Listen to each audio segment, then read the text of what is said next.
अब प्रश्नावली 1.2 से पहले उदाहरण 7 आता है, तो इसको लेने जा रहे हैं।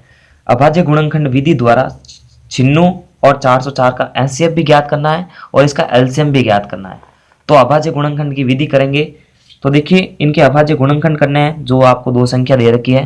तो छिन्नों का अभाज्य गुणनखंड, छिन्नों का अभाज्य गुणनखंड, और इसके साथ में करेंगे 400 का भी, सॉरी 404 का। तो 404 का गुणनखंड करते हैं। तो तरीका तो वही रहेगा जो छोटी क्लासों से हम सीखते आ रहे हैं। इसका अभाज्य गुणनखंड करने का तरीका वही, आपको इस तरह से लाइन बनानी है और फिर अभाज्य संख्या से इसको भाग देते जाना है। तो सबसे पहले छोटी संख्या ट्राई करते हैं, क्योंकि ये 2 की भाजकता का नियम का जो पालन कर रही है। इसमें भाग देंगे तो 2 चौके 8, 1 बचेगा, 2 आठे 16। फिर इसमें 2 दूनी 4, 2 चौके 8। ये बहुत ही सिंपल है। फिर 12 बार हो जाएगा, फिर 6 बार जाएगा, फिर 3 बार, और अब 3 का ही जाएगा क्योंकि 2 का जाएगा नहीं। फिर 1 आ गया, तो 1 आने पर इसको रोकना चाहिए। और फिर 404 का भी निकाल देते हैं। 404 का भी 2 से डिवाइड होगा, 2 दूनी 4, 0, 2 दूनी 4, 2 एकम 2, 101। अब 101 में 101 का ही भाग जाएगा, कोई अभाज्य संख्या इसको डिवाइड नहीं कर सकती, तो 1 बार जाएगा। तो अब इसका अभाज्य को जो गुणनखंड आया है इनको सभी को लिखना है, यानी इसके सामने इन सारे की इंटू लिखना है, क्योंकि इन चीज़ों को इंटू करने पर ही 76 आएगा, छिन्नू आएगा, और इनको इंटू करने पर 404 आएगा। अभाज्य गुणनखंड का मतलब ये होता है।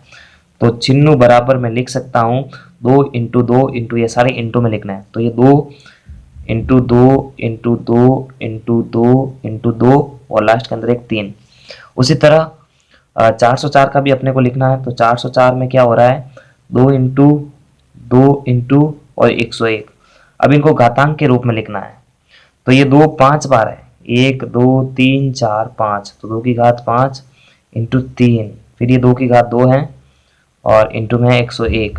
अब बात करते हैं एचसीएफ पर, क्योंकि एचसीएफ और एलसीएम निकालना है। तो एचसीएफ में क्या होता है, ध्यान देना, एचसीएफ में सिर्फ उभयनिष्ठ संख्या आती है, और उभयनिष्ठ में कम घात वाली संख्या आनी चाहिए। सिर्फ उभयनिष्ठ संख्या हो और कम घात वाली हो।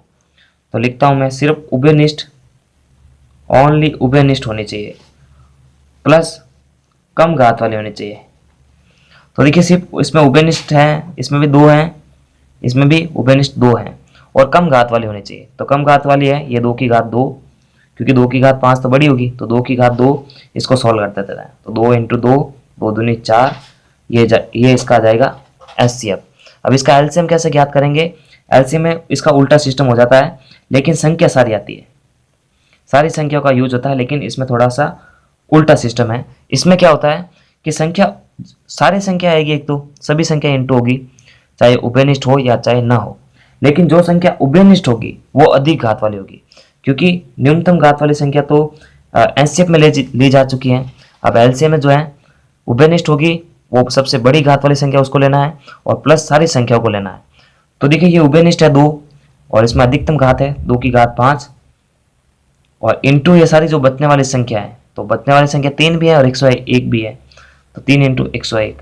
अब इसको अपन सॉल्व करेंगे तो 2 की घात को 5 बार सॉल्व करते हैं तो 32 आता है, इंटू में 3 है और 101 है।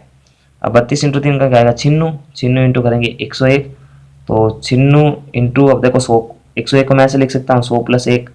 अब इसको इससे और इसको इससे गुणा करते हैं, तो इससे करूँगा तो छिन्नू 100 आएगा, यानी 9600 आ जाएगा।